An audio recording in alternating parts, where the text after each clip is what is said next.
Hello, everyone. Hopefully, you all are having a great week so far. It's Wednesday. If you're watching live, say hello and say where you're from. If you're watching on the replay, let us know where you're tuning in from also. Um, it's a lovely day here in Ligonier, Pennsylvania, which is where I am. I'm in my home office today. Actually, William's home office. Um, but yeah, busy day. I'm a little bit later than I would have wanted to be, but one of my meetings ran late, and then I had to scramble around to find something to show you all. And I couldn't find my needle that I used for my project. And that gives me a little bit of apprehension since,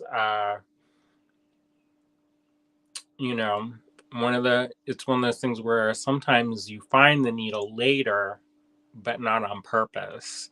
And so William, he tidied up after me after I did one of my lives and I can't find anything. So that is a lesson for me to clean up when my time's done.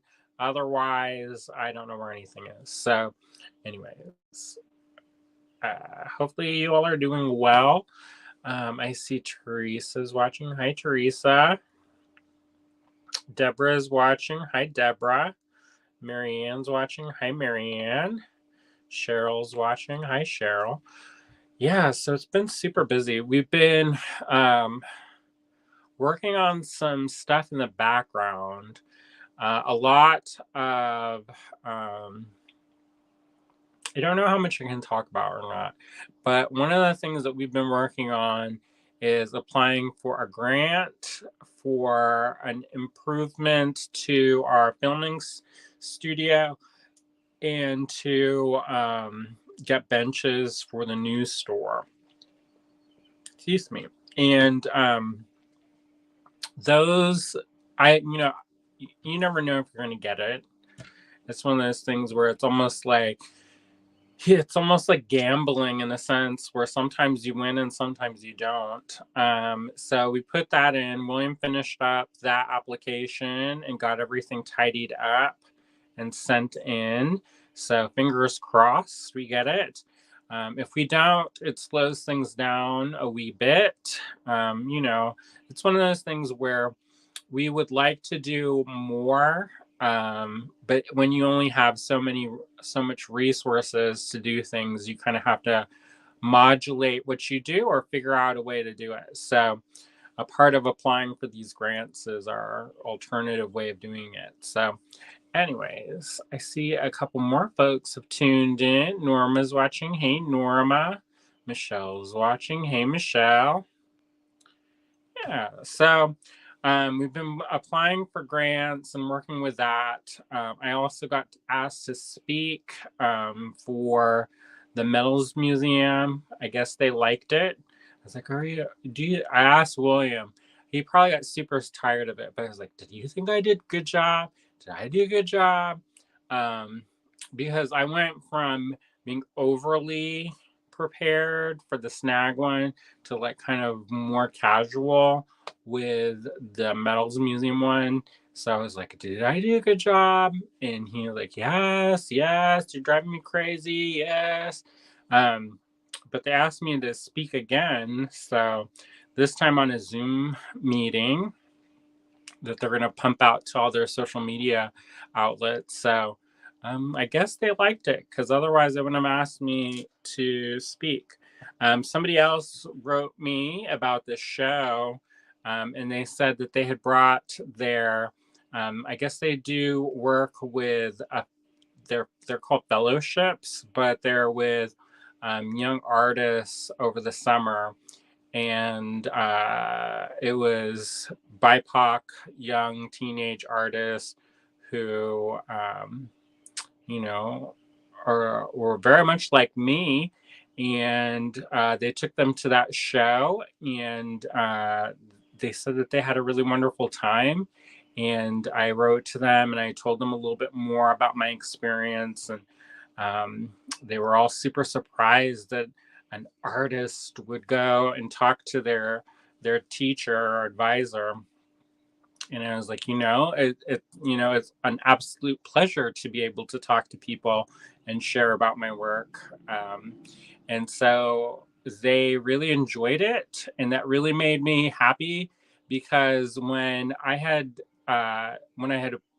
started talking with the museum about doing the show, I said that one of the things that I had hoped was that some young people would see it, and that they would feel seen and heard and hopefully appreciated, and that they would know that they're not alone, and that they have options and what they do and how they do it. And, there is a way for them.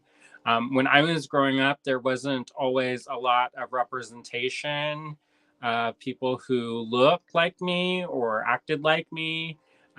So it's definitely a good thing.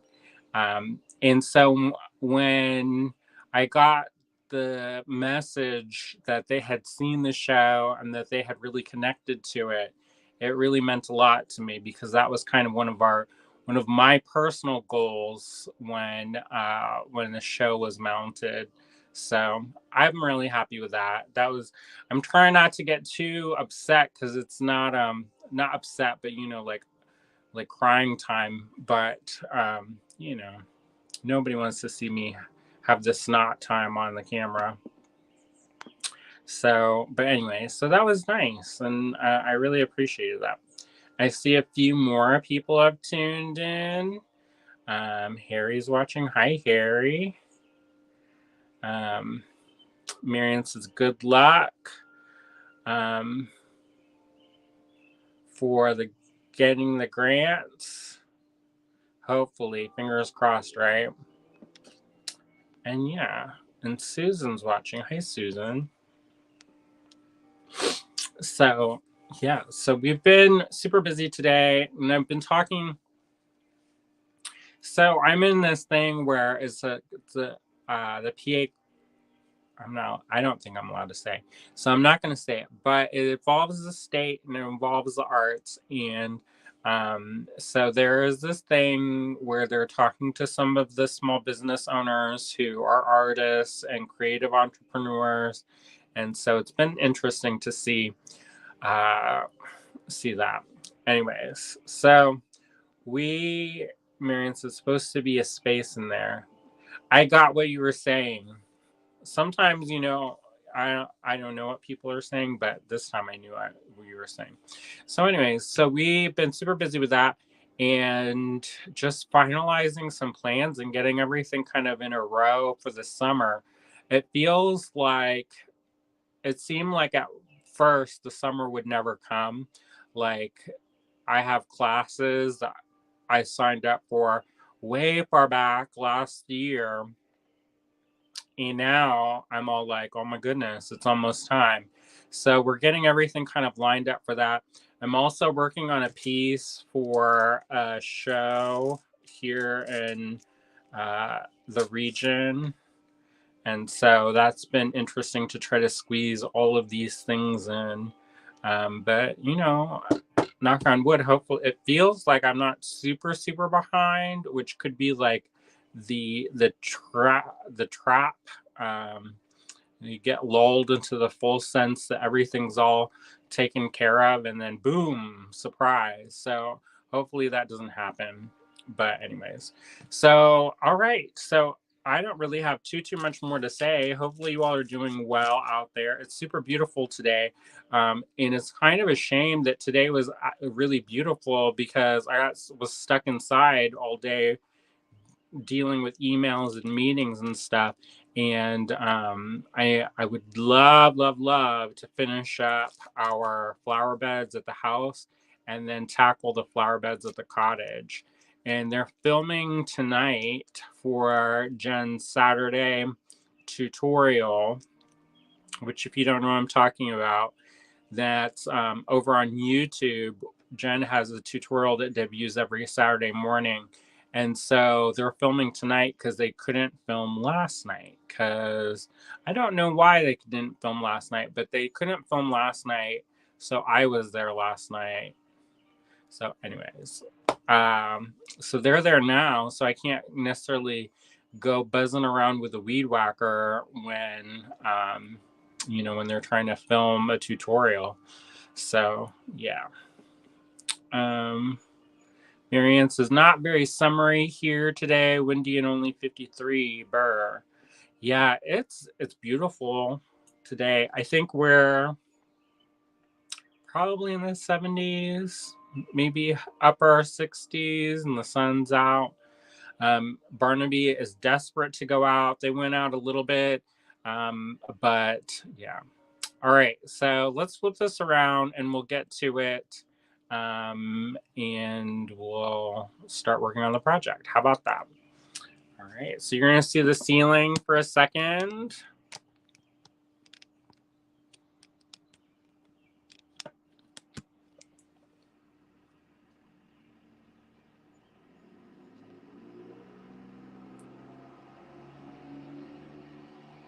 And then here's the desk. All right. So I thought it might be nice because we kind of talked about it before. Hi, Susan. Bess is not very hot. Florida. Oh.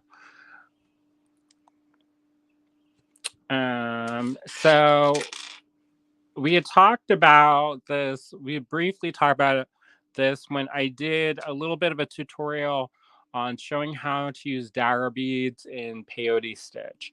And so I wanted to continue on showing you how to use those dagger beads and hopefully get some. Maybe if we're not super busy, maybe we'll do a lot event. My allergies are killing me, y'all. So if I start like pausing, it's because I'm trying not to sneeze on my phone. But anyway, so or if I make a face on camera, that's probably why. It's because there's I don't know if it's gonna rain soon or something, but my sinuses started burning. But anyway, so anyways, when I showed how to do the daggers with the peyote stitch, here's one of the little samples that I showed how to do.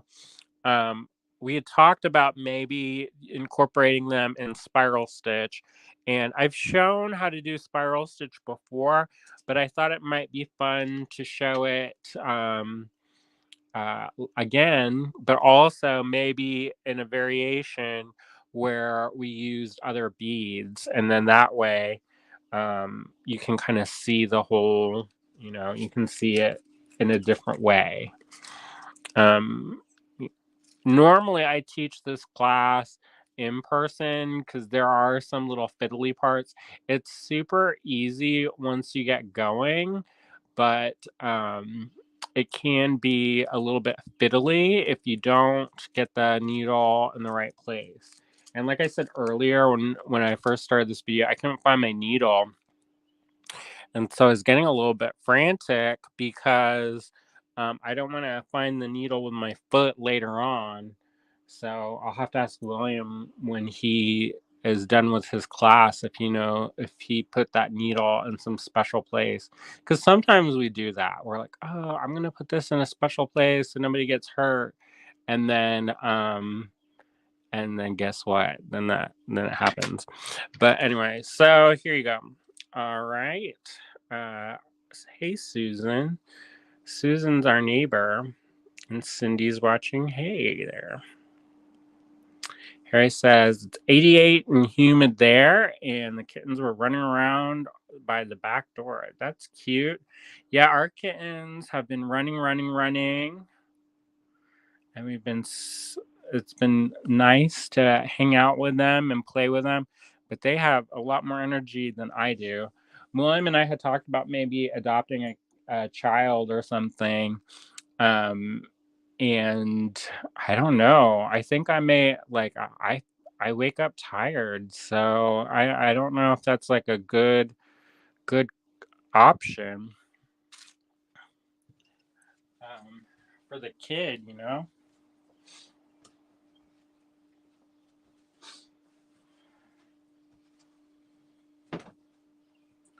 All right, I'm going to put this down so that the beads don't roll everywhere.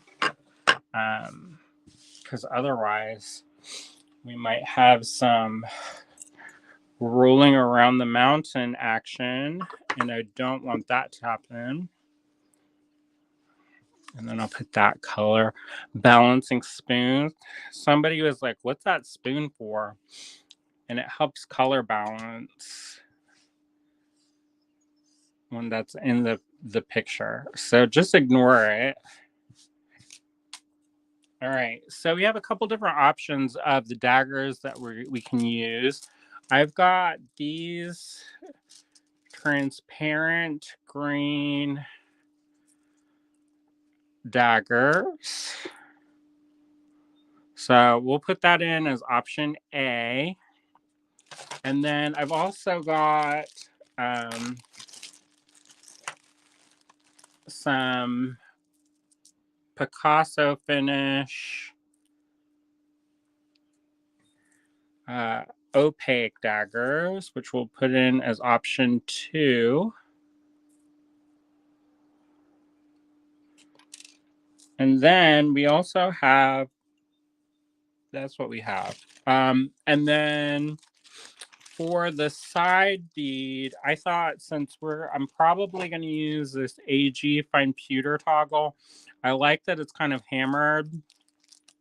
It's got that kind of hammered look to it. That is available online if you're interested at allegorygallery.com. I thought that I would use some of these sparkly silver crystal beads to go with it. And that, so this can go with either this or this. And then the core, I was thinking it might be nice to use some vintage size 6. These are vintage Venetian size 6 seed beads. They're a little bit wonkadoodle, but you know, whatever.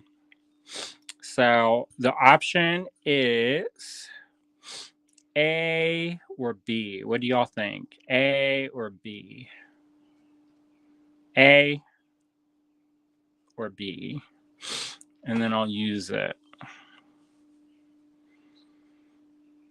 And we can string it up, and if it looks terrible, you know, we're not committed to it for all times. Gloria says B. Cindy says B. Michelle says A. Beth says B. Cheryl says B. You know, I've been seeing a lot of new people today, so that's super awesome. Welcome, everybody. If you are a first-time watcher or if you kind of hang out and kind of lurk or whatever, welcome. All right. So let's do B then.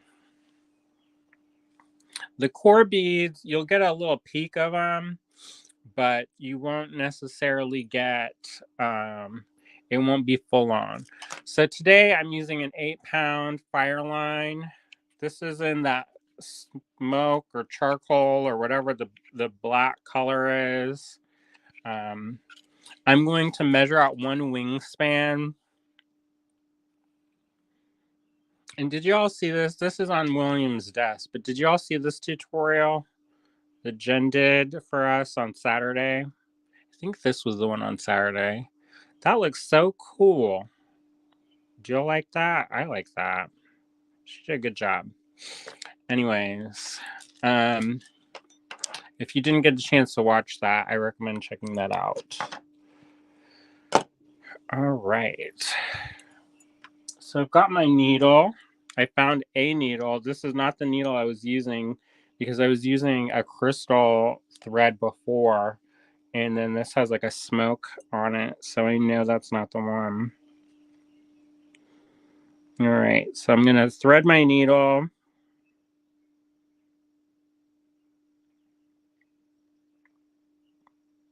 And it's going to go right on on, and there's going to be no problems. Oh my gosh, my nose, y'all. So anyways, yeah, hopefully you all are having a good start to your summer, and that, well, I guess it's not officially summer yet. We've got a few more days still yet of spring. It depends on if you're going by the summer solstice or not, which is coming up pretty soon. All right. So I'm going to thread my needle, and I don't go all the way in half. I just thread it for a couple inches, and then I'll leave this in, but I don't want to double up my thread. So just keep that in mind. All right. I closed the window because there's some kind of sound going on. All right.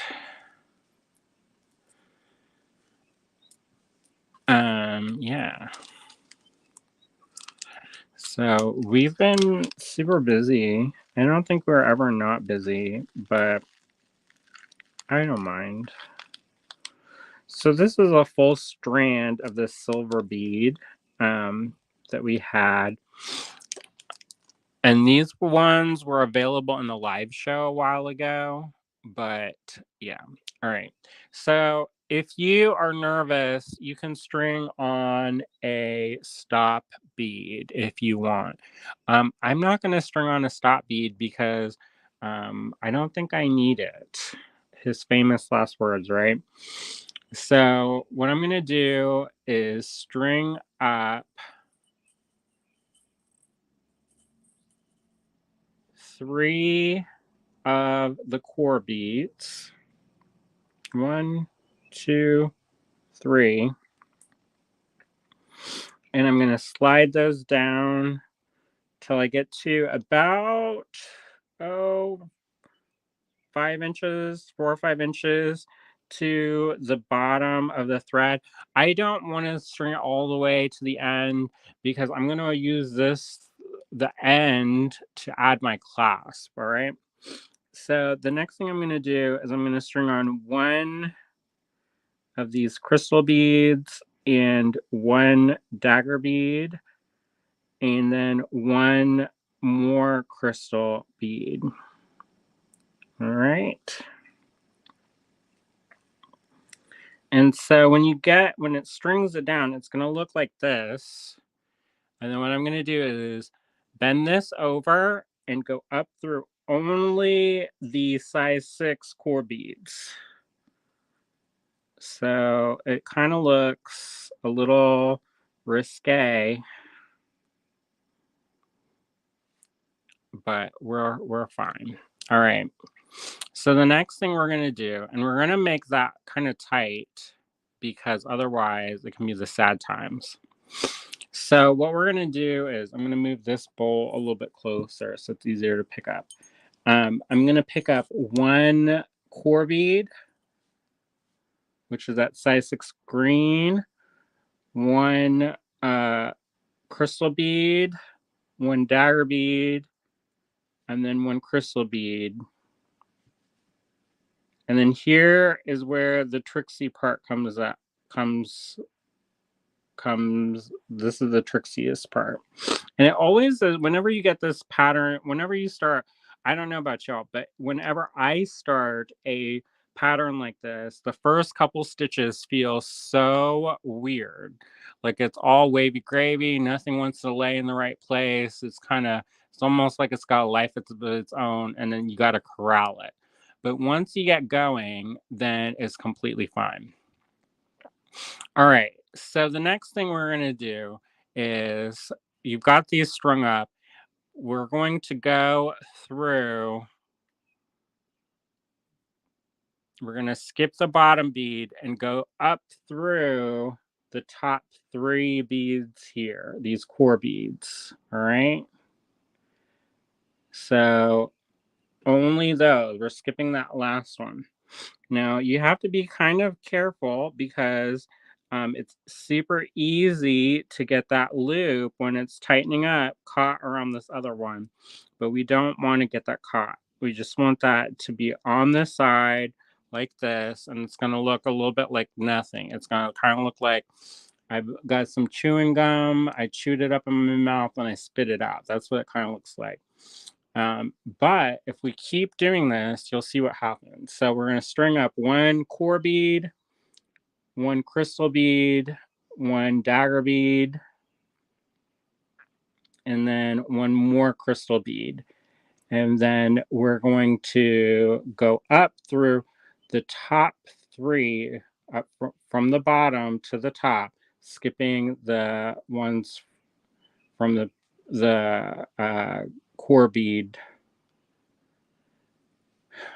And so I'll just show you so it makes more sense.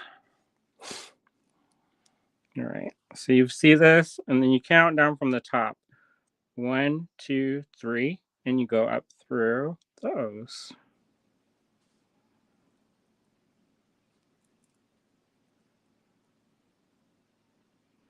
And these ones, since these beads are a little bit bigger, this works out pretty quick.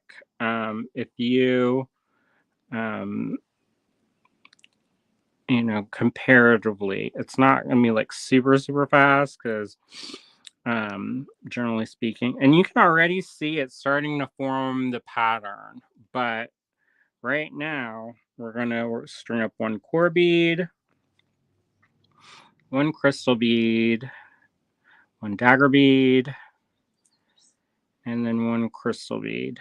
And then we're going to go up through the top 3 core beads once we've strung that down. So we're going to count 1, 2, 3, and then we're going to go up from the bottom. The nice thing about this is that because we're going back through the work, it tightens it up and reinforces it. If you use anything else, like if you use like a silk thread for this, it's going to have a beautiful drape to it, but it's going to be even looser. So I'm using a bonded, thermally bonded thread here because it gives it a little bit more rigidity to it. And that's going to be helpful because I don't know. I kind of want this not to be super loose. I want this to have a little bit more kind of backbone to it. So this is spiral stitch. The reason why I started doing spiral stitch is because when we first opened the store, because I wasn't really a seed beater when we opened the store. I'll admit it. I was not a seed beater. I did almost all of my jewelry that I made and that I had been teaching was all about stringing and like basic metal work. It was not, there was no seed beating at all, hardly. And the reason why I got into doing the spiral stitch is because I got this vintage purse and I had agreed to fix the purse, and the handle or the handle was all spiral stitch. And so it was this beautiful beaded purse, and I couldn't say no at that point. It was one of those ones where, you know, somebody who was fancy in town had requested it, and I kind of felt obligated to do it. Yeah, so I started learning how and taught myself a lot of it, but I also worked with a really wonderful artist named Dottie Westerfeld, and she showed me a lot of the basics, and I learned from Dustin and Windikin's book, Getting Started with Seed Beads. And so I think it's a lovely little thing to have in your back pocket. You know, it's not, you know, you may not use this one every day, but I think it's one of those ones that it's a good foundation stitch. It's also, if you're traveling and you want to have like a project, but you don't want to bring a bunch of hammers and paint or whatever, because sometimes it's not easy to do that when you're on the road. I like to make a little kit up of seed beads, and then I bring a little project with me wherever I go, and it fits in like a little Tupperware container. And I don't, I have plenty of stuff to do. I have hours and hours of enjoyment that I can do. Now, as you add more, you're going to see the pattern develop. So right now it looks a little bit wonkadoodle, and it kind of is looking a little bit wonky. But the thing is that, let me see if I made a mistake. Nope, it's all right. I was like, did I make a mistake? No. So the thing about this is that because it is, it's not as, these beads, these bigger beads, they kind of move on their own. So they have, because they're larger and they have that like paddle-like shape, they kind of move on their own. But as you're working, you always want to work in the same kind of direction. So if you're adding these paddles, these little segments, add it always in the same spot. So you're adding this always to here as you're working. And then that way you're not like flipping it or doing anything like that, but you're always kind of adding it to that kind of spot, and you're going to have better success. Now, when you have this done with smaller beads, you can start you won't see the pattern come together as quickly, but you will see more defined right away. Or actually, I just completely lied to you. It won't come together as quickly, but when it does, you will definitely see it. All right. Michelle says, I learned from Jill Weissman videos. Oh, good. I like Jill. She's nice. Yeah, Jill, she has a wonderful book. It's called, I think it's called Beaded Rope Necklaces. And I helped introduce her to the publishers to help get that project going. So hopefully she's, hopefully she had a good experience and isn't like that, Andrew. But anyway, so I'm just going to keep going. And you'll see this. Yeah, Jill's super nice. I really enjoy her. She lives in Texas, so it's a little bit far to like just hang out. I know some people are going and like converging on her house. But, so there you go. All right. So I'm just continuing this pattern, adding one core bead, one silver bead, one dagger bead, and then one silver bead. And then just continuing with this pattern, going up through the top three. So you go from the bottom to the top. And you can kind of see it. I don't know if you can see it, but I can see it. It's making a pattern. And once we get a little bit more on there, it will look more correct if I don't get that super tangled up. But yeah. All right. So this is the point where it's just repetition at this point. So I don't know what to tell you besides just doing it. I can show you samples that I did with other beads maybe, but this is, it won't look anything like this. So I don't know if that's the right thing to do. Let me know if you have any questions about this, and hopefully I can answer it. If you wanted a smoother transition, you could also maybe add like two like size 10s or 11s on either end of those crystals, just so that there's a little bit more something in there. But I think that's fun. And it goes together pretty quickly. And I'm not just saying that. There are some projects where you can work and work and work and work, and it looks like you didn't do anything. You spend a considerable amount of time working on it, and then you look at it and it just doesn't look like anything. I've seen that where people have taken classes and they're like, "So what'd you do?"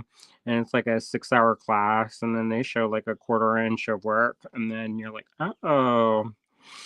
I am not an impatient person necessarily, but I do like it when I kind of see stuff coming together. Um, I think it's nice to be able to see that. Um, it's one of those things where you get a hit of dopamine whenever in your brain. I've been studying brain chemistry. What? Who am I? William? No.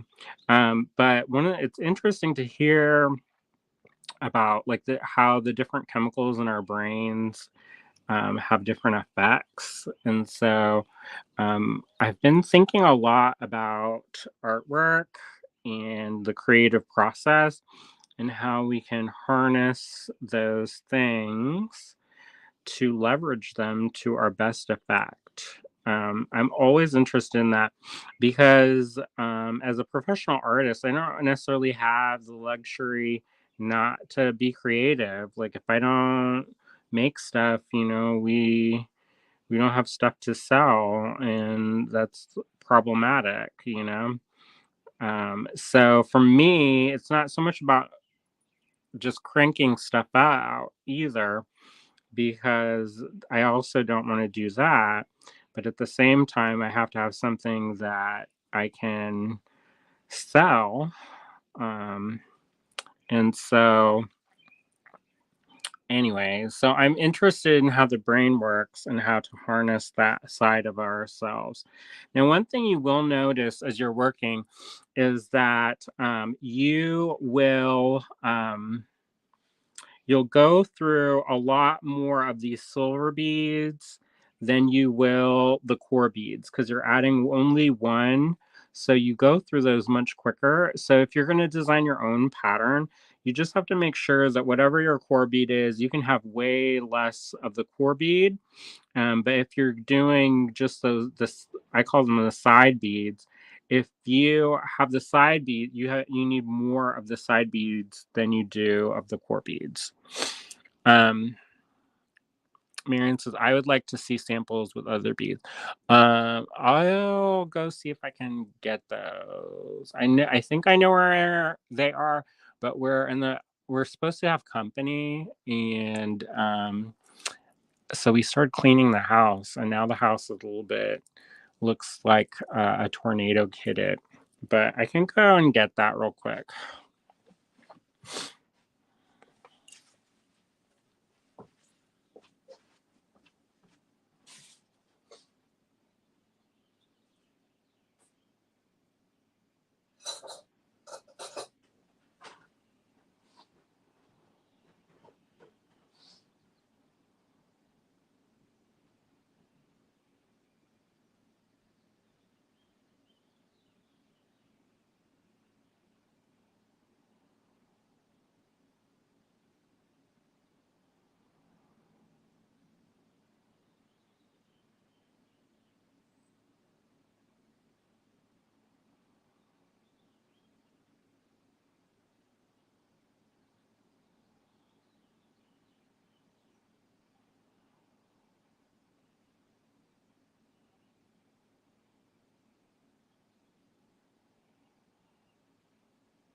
So I can't actually show you all because I don't know where that business is.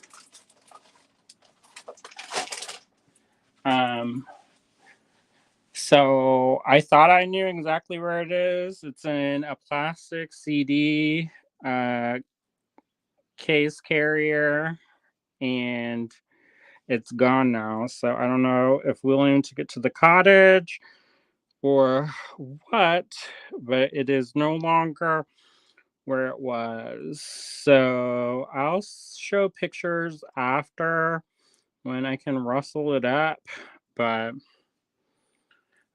sorry about that. Um, but it's pretty cool. When it's not done with these dimensional beads, these dagger beads, it kind of it's a very kind of almost friendship bracelet looking um, look to it. And it kind of looks pretty, um, like it just looks like a rope because you don't have all these beads sticking up. Um, but I think it's pretty cool. I'll show some pictures after if I can find it. But there's a plastic like cylinder that has some Kumihimo discs in it and or bobbins and some of the samples. But I don't know where it is now, so I looked, but it's gone, so I didn't want to leave y'all with the dead air, and then you're like, "Hello, is this thing on?" So I'll show that after. But I think it's pretty cool, and depending on the beads you use, it'll change the how the look will be. So if you use just seed beads and no crystal or no dagger beads, it does look a lot different than this. All right, and I'm making pretty good progress. So it goes pretty quick. We've only been on for 40 something minutes, and I haven't been working solid, but I'm like halfway done with my bracelet. So that's pretty quick, it works up pretty quick.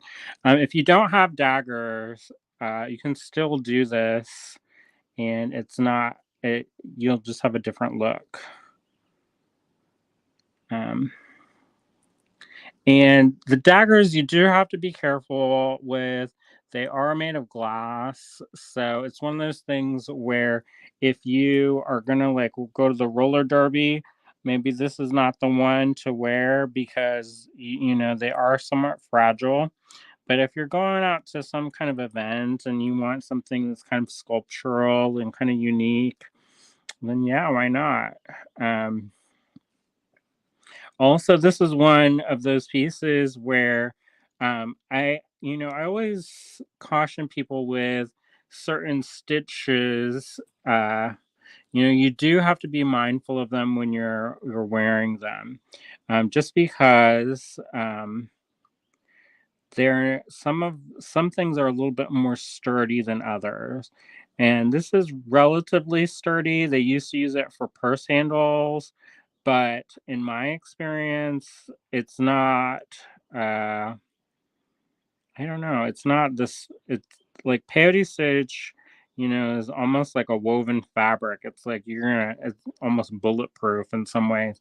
But with this, it's a little bit more fragile. So you just have to take that into account of what you're using it for. It's great for things like earrings, and it's great for things if you don't have a bunch of dimensional stuff. It's great for necklaces, bracelets.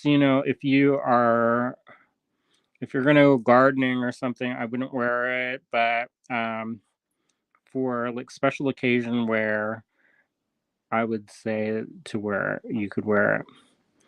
And I know that's kind of a weird topic, because there's a lot of people who, when they think about like what is jewelry, um, A lot of times people think that it has to be like indestructible.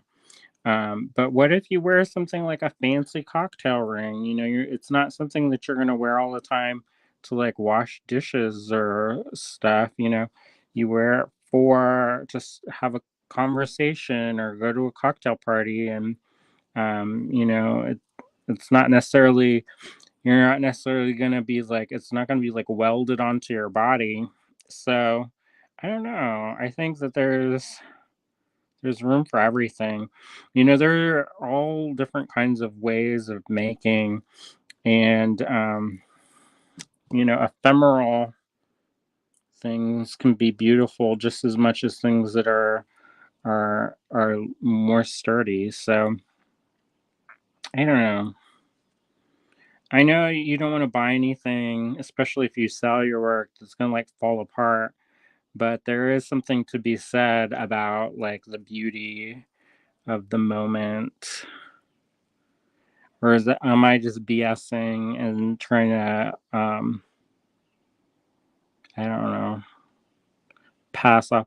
Like, there's this one, like, people are like, oh, well, when this crystal gets this bad energy, it will break. And it's like, well, it's also because the matrix on this thing are very sensitive, and it's very highly sensitive to like heat changes. So I don't know. You can kind of see it developing.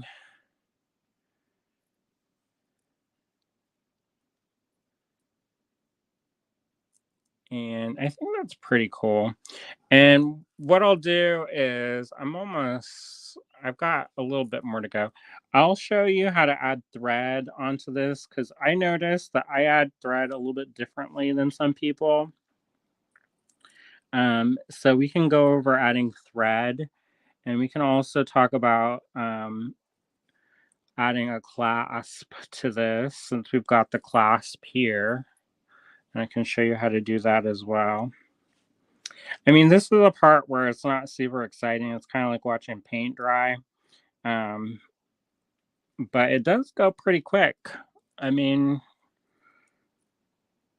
comparatively speaking. So, what are you all working on? Any fun projects or doing anything? 'Cause otherwise, you're just going to see me say that it's like watching paint dry, and that's probably not that great for the new people. They're like, "What did I just turn on this?" Um, but anyway, so yeah, they're at the cottage now, William, and I don't know if they're at there or no, William's at his class, and then they're going to the cottage later and doing the filming for the Saturday tutorial. I don't actually know what project they're doing for that, so it's always fun to see what they come up with because I'm not really that involved with it, so it's always interesting to me just as much I can imagine to you all. Michelle says, I am making the tapestry for my friend, just hitting the puppy part on it. Oh, good.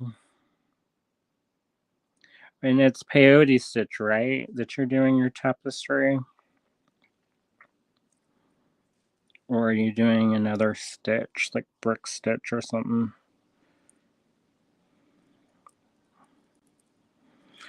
All right. So I've gotten to the point where I probably could go a little bit further, but I'm going to show you how to add thread. And that will be good to show you that because sometimes you'll be working on like a rope necklace and you won't be able to do it in one go. That's what another thing is whenever they say use one wingspan, it's kind of basically whatever length you're comfortable with. But that if you go longer than that, um, it's very likely that you will get it tangled. Um, so the idea of using this is so that it doesn't one wingspan so that it doesn't get tangled up. And I see I made a mistake. I got too much talking and not enough focus. Did I mess it up? I did mess it up. All right, so I'll show you what I did. So instead of pushing this over to the side, I had this on this side and put it on here. So if you can catch that early enough, then all you have to do is take this out, slide this over, and then do it on that side. And the reason why is if you don't do it that way, you're not going to get that spiral. It's just going to be kind of, it'll look like a drop stitch where it won't have a sinuous flow of a continuous line. It will be broken. So always make sure that that your work is on that one side and you don't go on the other side of it. You can kind of see it. Can you see that pattern yet?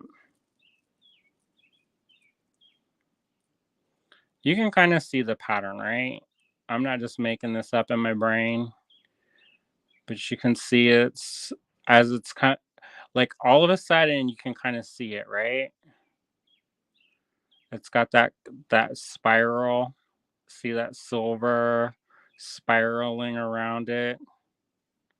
It's not like it kind of all of a sudden it comes together. But anyway, so I'm going to show you here. It's interesting. Looks like seaweed. I think it's pretty cool. So I'm going to cut off another wingspan of the spiral line.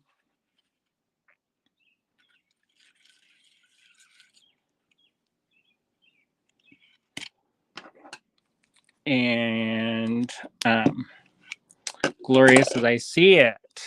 Cheryl says, yes, I see the pattern clearly. Very neat. Yes, I can see the pattern. Norma says, I can see the pattern. Oh, good. All right. So I'm going to go down about 4 or 5 inches and I'm going to roll this over my fingers like this, 2 fingers like that. And then I'm going to take this thread and pass that through the loop that I just created. And that's called a slip knot. And I'm going to tighten this up.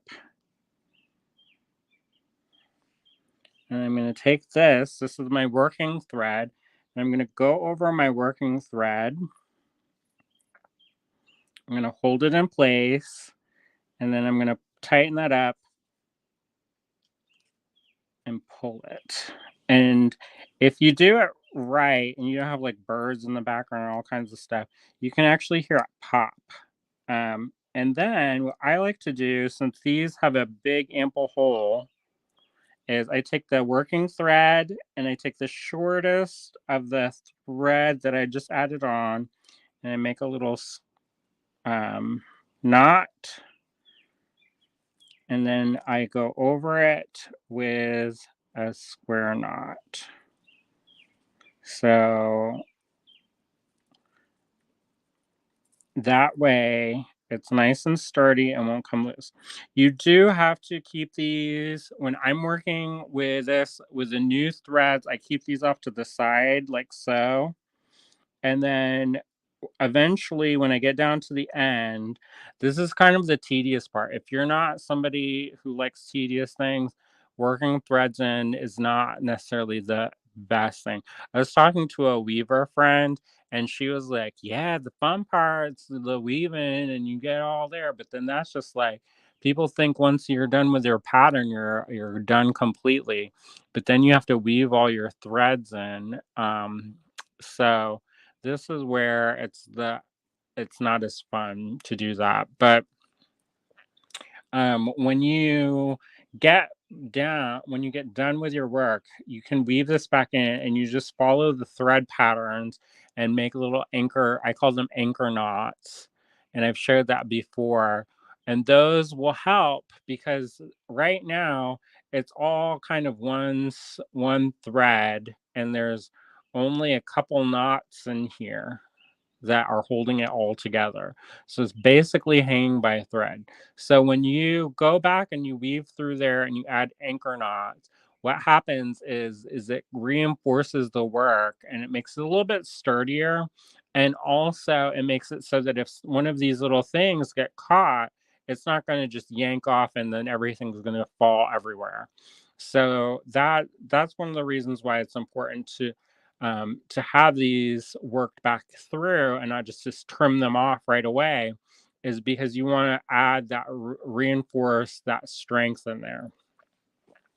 All right, so I'm going to show you how I add the clasp on this end, just so that, I mean, do you want to see me finish? I mean, I could probably finish this project in one go,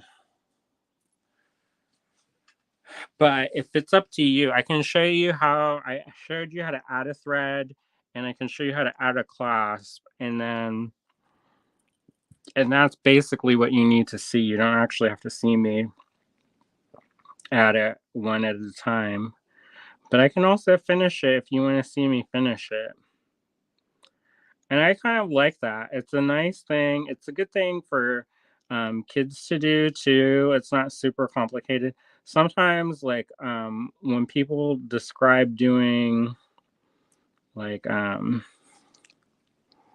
right angle weave and stuff, and there are different things that when people start telling me about, my brain gets a little bit loopy. So this is one of those ones that once you get that stitch down, it's pretty easy.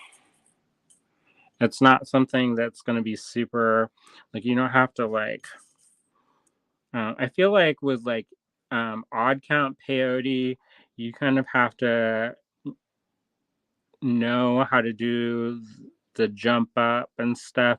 And if you don't know how to do that, it can get a little bit kind of, well, for one, it'll look good for the first like half inch, and then it starts getting real wonky. So, but this is one of those ones where you don't really have to think too much. You can just do it, and make sure you don't get anything tangled up, and make sure that you there are a couple basic rules, but once you get those basics down, then it's no problem. It's easy peasy. You just repeat. It's kind of even count peyotes like that, where once you get it going, it's super easy. You don't even have to think. You can just do it. Brick stitch is another one that's pretty. It's pretty easy going. You don't have to think too hard. Well, I guess I take that back. Brick stitch, depending on what you're doing with it, can be pretty easy. Sometimes, if you're doing like an elaborate pattern with brick stitch, it can be weird, but otherwise, it's pretty easy. Square stitch, that's pretty easy. So there are a lot of different stitches, and I've tried a bunch of them. I don't use a ton of these in my work just because I don't, I do a little bit of seed beading, but I'm not somebody who's like a seed bead expert. Like I would consider Jill Wiseman a seed bead expert. Kinga Bledsoe. I think that's I don't know how you say her new last name. But she's a seed bead expert. She basically paints with seed beads. It's really cool. Sherry Serafini, Marcia DeCoster. There's a lot of people who do amazing things. I kind of just dabble with it, you know. And there are also contemporary artists who use seed beads. So I know sometimes people are like, oh, seed beads. What? I'm not interested in seed beads because it's not. It's like a grandma thing or whatever. But there are artists who use it in a contemporary way. It's like anything, depending on how you use it, it'll determine, you know, that kind of vibe. Lisa Liu, she does she did that whole thing at the Whitney where she did a kitchen that was completely covered in seed beads. David Chatham, he does stuff with seed beads. And so there's a lot of things that you can do. I think it's a really wonderful thing that connects us to a greater. There's a lot of history with seed beads, and it's a really cool history that connects to a lot of different cultures. So I appreciate that aspect of it. Michelle says, I want to learn how to make a bowl out of seed beads. Yeah, definitely. I would say that it would be just like if you did it like brick stitch, you could do it, or let me think about that before I just like rattle off. But you could do that in like dimensional.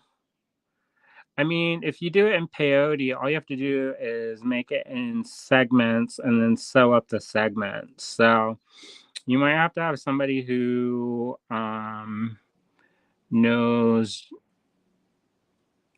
how to do that, like a pattern, like cutting a pattern. Or are you talking about like just one continuous, like how you would weave a basket? Because you could do it where, I know this is not what we're talking about, but if you did your core here, however you do your core, you could do circular brick stitch on here. And then you make your little panels like that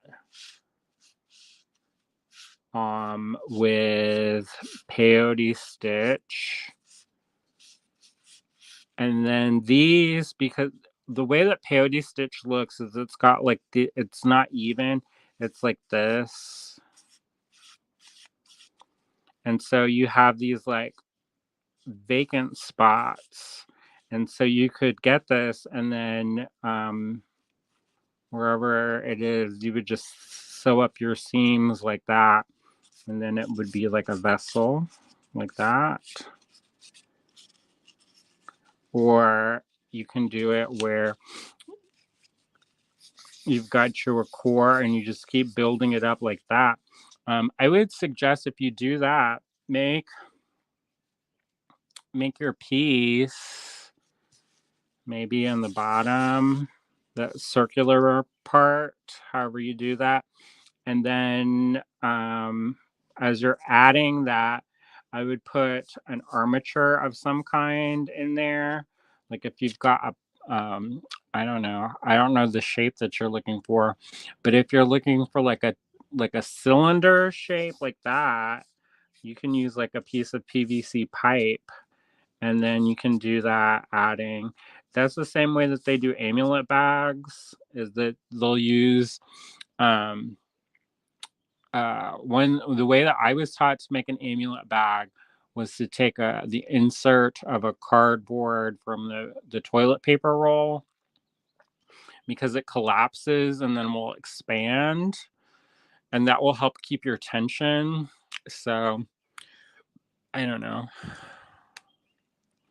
some ideas. You can certainly, once you know the stitches, you can do anything really. You could make these coils, just like an endless coil, and then just rope it around, and then sew those ropes onto the other ones. So I mean that would take forever and a day, but you would have a really beautiful piece at the end. um, but it's like with traditional basketry, you lay down you make your core, and then you basically sew that row on, going in and out, and you keep adding it like that, and you keep sewing it in. There's a wonderful artist, Amanita. Oh, I can't remember her last name, but she was in the spring virtual symposium of metalworks, and she's a younger artist, and she makes these baskets out of metal. And so she was talking about how she constructs her baskets out of wire. And I imagine it would be the same thing. You would just have to have, you just would be sewing the row on there. I've seen it's almost like those rugs that they make where they make them out of like plastic bags and stuff where you sew that row on. So I don't know. Those are just some ideas I'm freeballing, but it would be interesting. I've never done it, so I've made amulet bags, but that's pretty much the extent of my vessel making work um, with seed beads. But I don't know. And also, it depends what you want, like how you want that to look, also. Also, I will recommend if people are interested in seeing stuff, let me know by sending an email to info@allegorygallery.com. It is super helpful for me because sometimes I don't know what to show you all because I'm like, did they see this? Do they know how to do this already? Am I going to bore them to tears if I show them this again? Because some of y'all watch every day. I know some of you can't watch every day and don't always get a chance to watch the replay, but some of y'all are there, see us every single day. And so I don't want to show you stuff and then you're like bored to death by me showing the same stuff over and over. So if there's new stuff that you want to see, let me know. And, sometimes I can do it. Yesterday, Amanda wanted to see how to add eyelets to leather and to metal. And I said, sure, why not? I know how to do that. And so that was no problem to do that. Um, Now, there are some things I can't do. And that is, there's a couple different things that I have kind of restrictions that I've given myself. And that is if I've taken a class from somebody and it's something that is their proprietary thing, um, then I don't feel comfortable sharing that just because that's how people make their living. And I don't want to, you know, in this great democratization of information, undercut people out from their thing and be like, here's this person's thing. And then the other thing is sometimes I'm not always ready to share everything about certain things. There are certain processes that I'm happy to just share everything. And usually those are things that I have spent more time with, and I've had more chances to kind of think about the work and the different things that can go wrong. And that's usually because I've done the wrong thing. And I'm more comfortable to share about that because I know from experience how to help somebody if something happens. Um, so there's some things I don't really, I don't know that well. So like there are certain enamel techniques I just know what I've been shown, and I just have to keep doing it more and more until I it becomes second nature, I guess. And then I feel more comfortable about showing things. But I don't like to show things and not know. I knew I know I was on this TV show once, or a couple of times actually, but I was on this TV show, and one of the other guests, they got product placement to show a product, but they had never used that product before. So they were teaching themselves how to do that, how to use this product, like 5 minutes before they were supposed to go on. And I was like, that's not me. Like, I don't know. I just don't feel comfortable being confident doing that. Some people that's what they do. They do that all the time. And it's kind of like on those morning shows where they show the host show different things and they don't actually know that what they're doing. And that's cool. I guess. But for me, I kind of want to learn from somebody who has more experience. Harry says, I enjoy seeing some things again. I can always just watch and chat if it's not something I need. Yeah, that makes sense. So we'll see.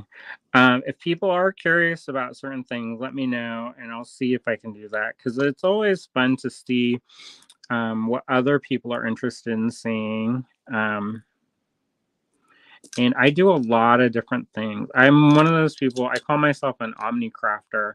And it's true. I do a lot of different things. And some people are like, oh, how are they ever going to know?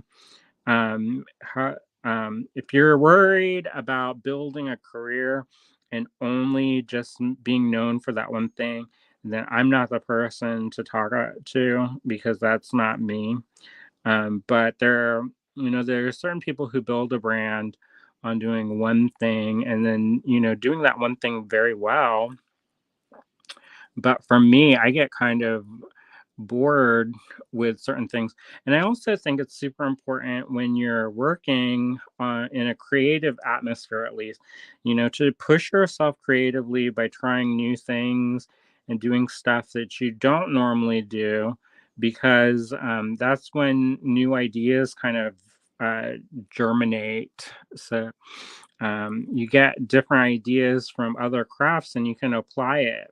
And I see this so often. There's this one company and they're brilliant because they look at all the different crafts. And so they look at things like ceramics, and then they take those ideas from the ceramic industry, and then they kind of remarket it towards jewelers. And they're like, oh, this fresh new thing.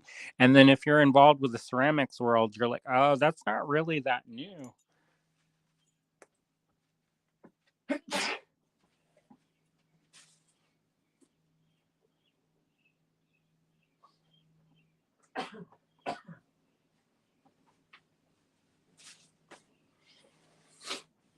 So I think that's pretty brilliant. But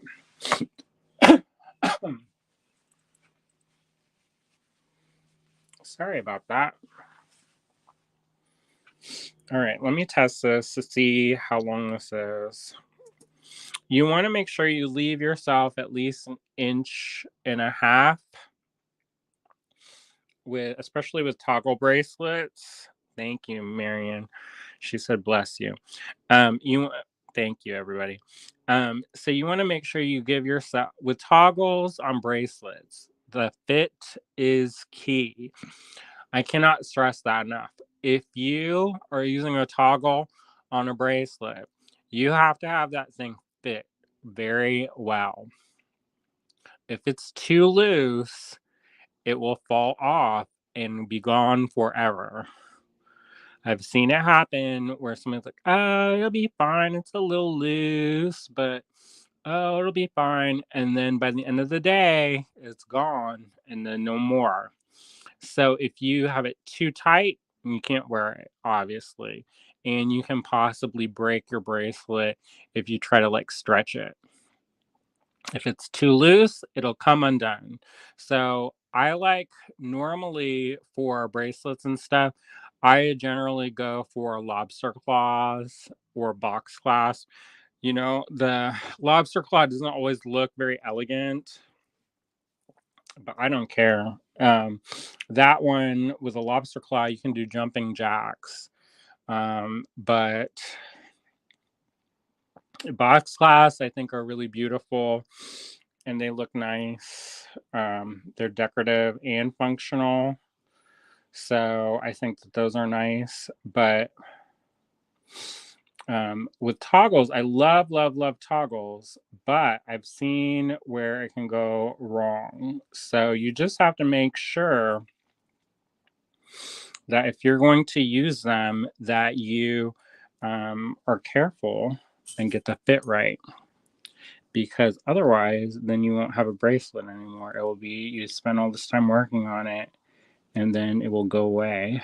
So I also like this to teach this in person because it's one of those ones that, people, once they get comfortable with it, then they can kind of chat with each other. And then it's kind of fun. People get to know each other that way.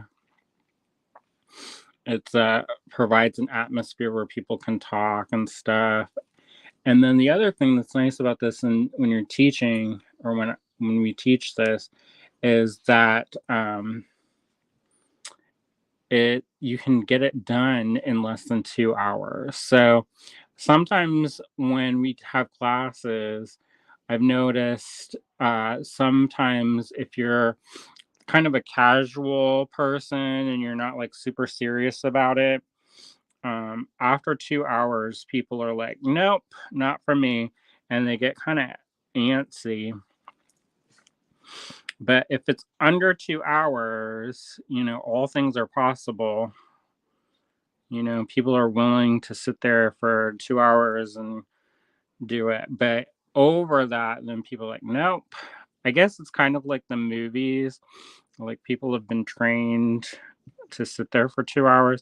So now with binging, I don't know, y'all. We watched that Never Have I Ever show, and we were gonna just watch one episode, and then ended up watching the entire season in a night. So I think that show's pretty funny, but not everybody's into teenage romance.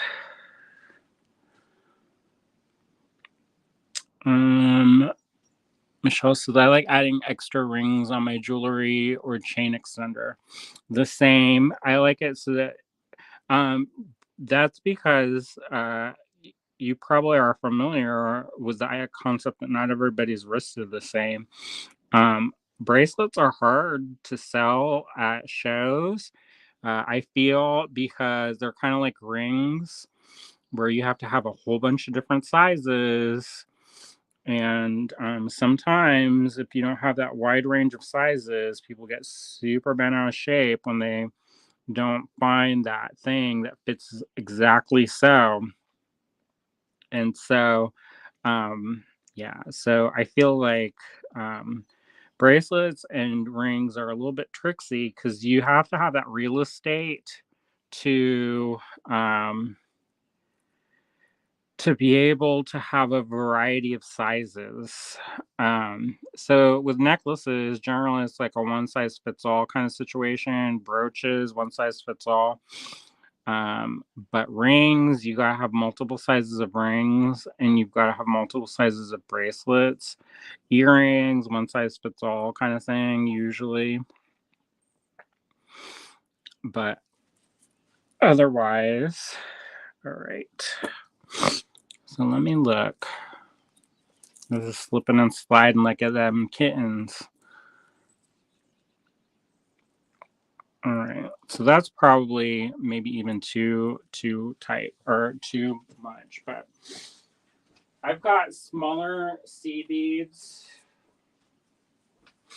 that I'm going to use. These are a size 11O. And these are in a matte metallic. I really love these. So I'm going to get the end of our thread that we had that we left on the first go when we were leaving that off. If you put a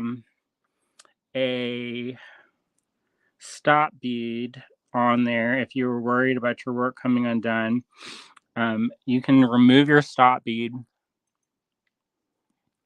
I did not use a stop bead, so I don't have to worry about that.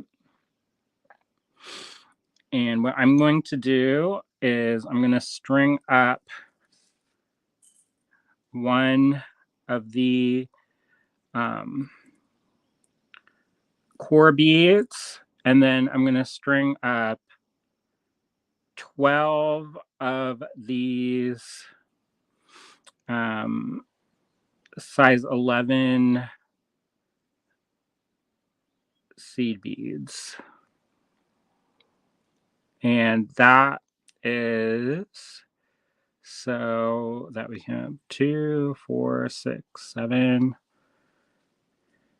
8, 9, 10, 11, and 12.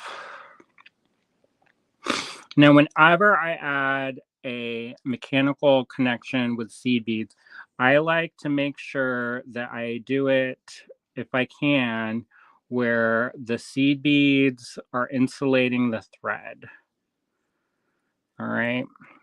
So what I'm going to do is, once I've strung those 12 seed beads on, I'm going to put that clasp, one end of the clasp on, and then I'm going to string this back through those core beads. And it doesn't necessarily matter how many you go through. You just have to go through some. And then wherever there's that thread bridge in between, do you see this thread bridge in between the core beads and those side beads? You're going to add an anchor knot.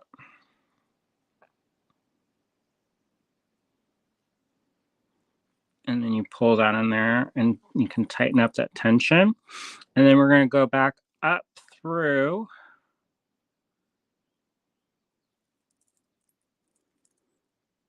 the core beads, and we're going to go through, and we're going to go through at least 3 times, or at least 2 times, but ideally 3 times through those size 11 seed beads. And the reason why is we want to make sure that it's really sturdy and that it's really got a good connection. So I'm just going to go through 2 this time. And then I'm going to find that thread bridge. And here's a trick.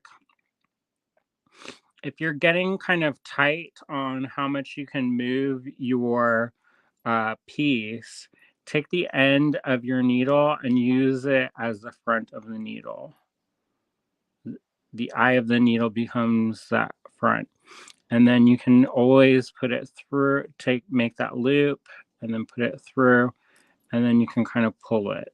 And then if it gets where you can't move it anymore, then just you can take the thread off of the needle, pull the needle out, and then pull the knot. And that's how you can do that. But I would recommend, and then you can rethread it and then go back through. So that's how you add the clasp.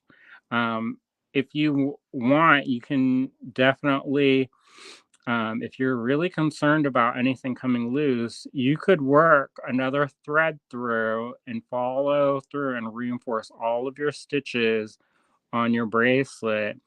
And these beads have an ample enough hole that you can do that. And you won't have a bunch of problems. But sometimes you don't have enough thread, and it can be kind of frustrating because you want it to go somewhere and you don't have enough thread. And I don't necessarily want to add more thread on, because then it's more work to weave those ends back in. But so what I'm going to do here is I'm just going to take that off the needle, and then I'm going to tie this around so that those the 2 threads that I had going, or it's actually 1 thread, but it's folded over. It's going to tighten that up, so it's going to have more of a loop shape. So I'm going to make a little knot here, and then I can trim this off. So I'm going to pass this through that little loop and then tighten that up. You have to make sure that you're not going to go over any beads. If you are, that's not great. And I'm going to do that again so that my knot is nice and tight and I don't have to worry about it coming loose, because that is one of the spots that if anything happens, that's where it's going to happen. That area right there is one of the most delicate spots, because all of that pressure of the toggle is right on that one spot. So you want to reinforce that area as much as possible, because otherwise it's going to come loose. All right.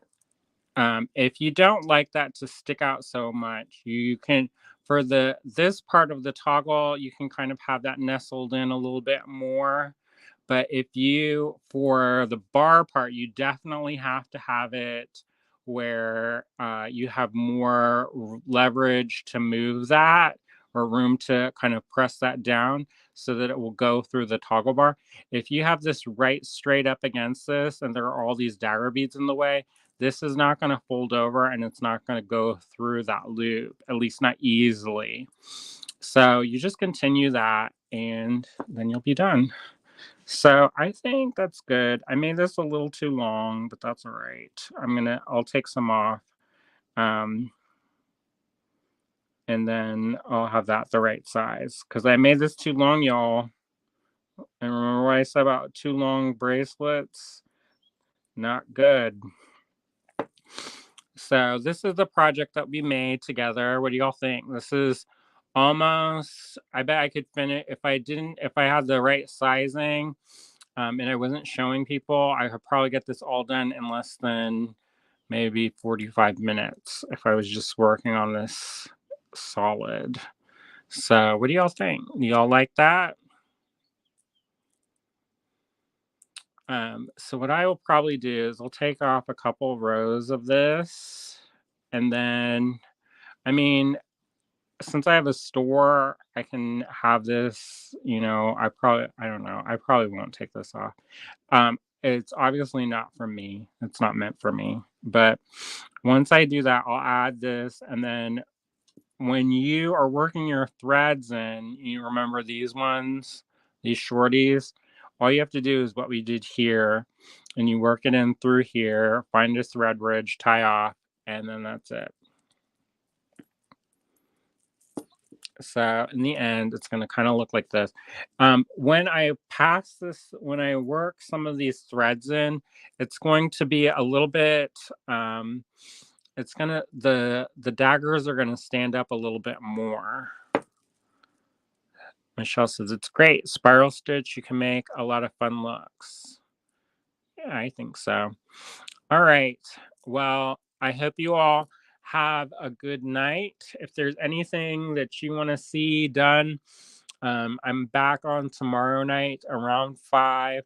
I say that we generally will pop on between 5 and 6. If there's anything that comes up, generally speaking, we'll tell people. If it's outside of that kind of window.